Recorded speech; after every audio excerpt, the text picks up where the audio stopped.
I came up with a pretty decent theory after watching the Deadpool and Wolverine trailer. We've all known for the longest time that this was going to be a multiverse movie. We know that the old X-Men characters from the Fox Marvel movies are coming back and that we're going to see multiple variants of Deadpool and Wolverine. After watching the latest trailer, I became convinced that Deadpool and Wolverine will adapt the Old Man Logan storyline from the comics. In this video, I'm going to go over why I think this upcoming movie will be inspired by this story arc, and hopefully after watching this video, this Marvel flick will not get spoiled for you. Keep in mind that I am not affiliated with Marvel. I'm just a comic book nerd who thinks he knows it all. But before we move on, please be sure to like and subscribe to Reverb Comics. You do not want to miss out on our awesome content. Before we get into why I think this movie will be heavily inspired by Old Man Logan, I'm going to go over the Old Man Logan storyline from the comics and the movie's villain, Cassandra Nova, in case you are not familiar.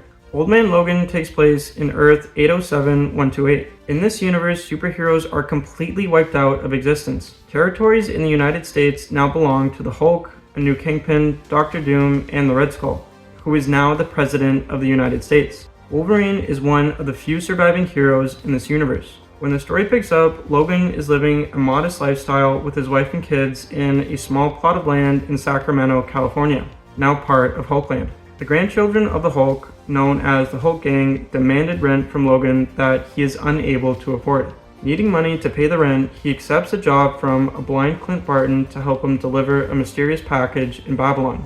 Logan and Clint Barton encounter a bunch of different surviving heroes and villains on their journey. They also come across a lot of deceased heroes. As the story progresses, Logan reveals that Mysterio played a really nasty trick on him. And when I mean nasty, believe me, it was really nasty.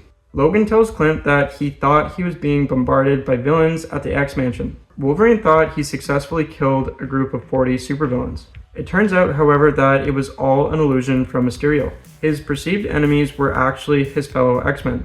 As a consequence of this, Wolverine was destroyed mentally and emotionally. Hence, he tried to end himself. But his famous healing factor kept him alive. Now, a bunch of other things happen in the story. Both Logan and Hawkeye deliver the package to an underground resistance group hoping to build a new team like the Avengers. The briefcase that they were going to deliver contained super soldier serums. However, the whole thing was a sting operation as Hawkeye's clients reveal themselves to be undercover S.H.I.E.L.D. agents working for the Red Skull. Logan gets captured by Red Skull. Logan kills Red Skull with Captain America's shield. He takes the briefcase full of money and uses Iron Man's suit to fly back home. When he gets home, he finds out that the Hulk gang killed his wife and children. Rightfully so, Logan gets pissed off and kills the Hulk gang. Then Bruce Banner, the original Hulk, retaliates. It's at this point in the story where it's revealed that the gamma poisoning in Banner's system caused his sanity to deteriorate in his old age. The Hulk and Wolverine have a big and epic battle, with it ending with Wolverine killing the Hulk in a very brutal way. The story ends with Logan honoring the fallen and him planning to defeat all of the supervillains to bring peace to the land. Now that we're familiar with the Old Man Logan storyline, I'm going to get into why I think Deadpool and Wolverine is heavily inspired by this story. In the latest trailer, we find out that this version of Wolverine failed his X-Men in some way and he's living his life as a disappointment. After Deadpool held him at gunpoint, he gave off this reaction that implied that he wanted Deadpool to shoot him. Then we get a glimpse of Wolverine next to what seems to be gravestones, implying that his X-Men has died. What's also interesting is that we've seen more villains and heroes in these past trailers. We've seen brief glimpses of Pyro, Lady Deathstrike, Azazel, and a bunch of other minor thugs in the Void. The only heroes we've seen so far is Deadpool and Wolverine. I mean, we did see Wade Wilson's friends and family at his birthday party, but so far we've only seen villains in the Void. By the way, for those of you who don't know, the Void is this place where the Time Variant Authority sends dangerous people to get devoured by Alioth.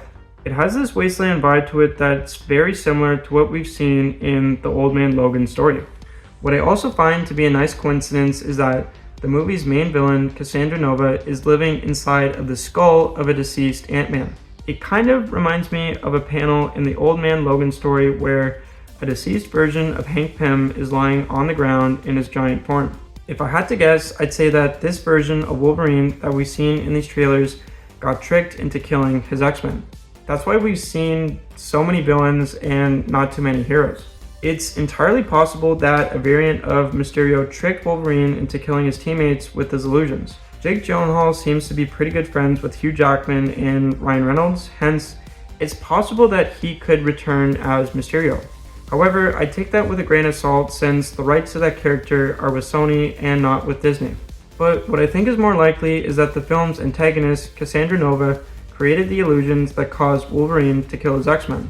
For those of you who don't know, Cassandra Nova is the evil twin sister of Charles Xavier.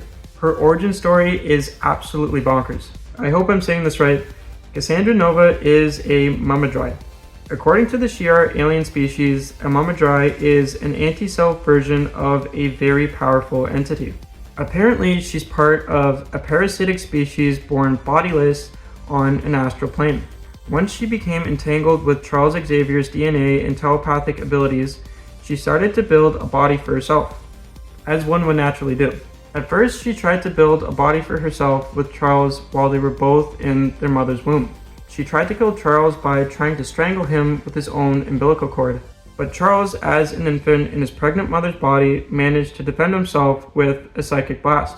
This caused Cassandra Nova's body to be stillborn. But this did not stop Cassandra. She survived as a tiny piece of matter and clung to the sewer walls for decades. For years, she rebuilt her physical form and spent time perfecting human traits. Once she became whole, she vowed to take revenge on Charles Xavier by destroying him and his X-Men. Now, I doubt that Cassandra Nova will have that origin story in the Deadpool and Wolverine movie. The creative teams at Marvel like to simplify things to attract casual and non-comic book fans to the theaters. Now, don't get me wrong, it's entirely possible that she does end up having that origin story in the film, and Deadpool just clowns on her for having such a weird and convoluted backstory. But anyways, back to my point. Since Cassandra Nova is a very powerful telepath, I think that she's going to use these telepathic illusions on Wolverine to trick him into killing his teammates. I really think this is going to happen since it would make for such a great story arc for Wolverine. For him to go from a disappointment who failed his team to a guy who redeems himself by killing Cassandra Nova to honor the X-Men would just be perfect.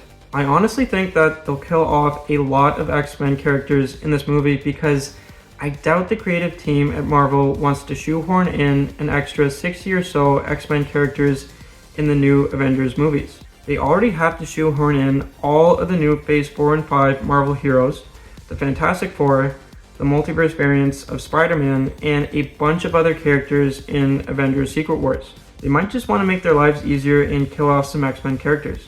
I also think that the TVA recruits Deadpool to get him to help them clean up their own mess. It seems like Cassandra Nova has gained a lot of power in the Void. My guess is that the TVA pruned her and did not anticipate for her to become such a powerful figure in the Void. The TVA has done a lot of shady things if you think about it. For instance, they plucked a bunch of people from several time streams and wiped their memories to get them to serve the Time Variance Authority.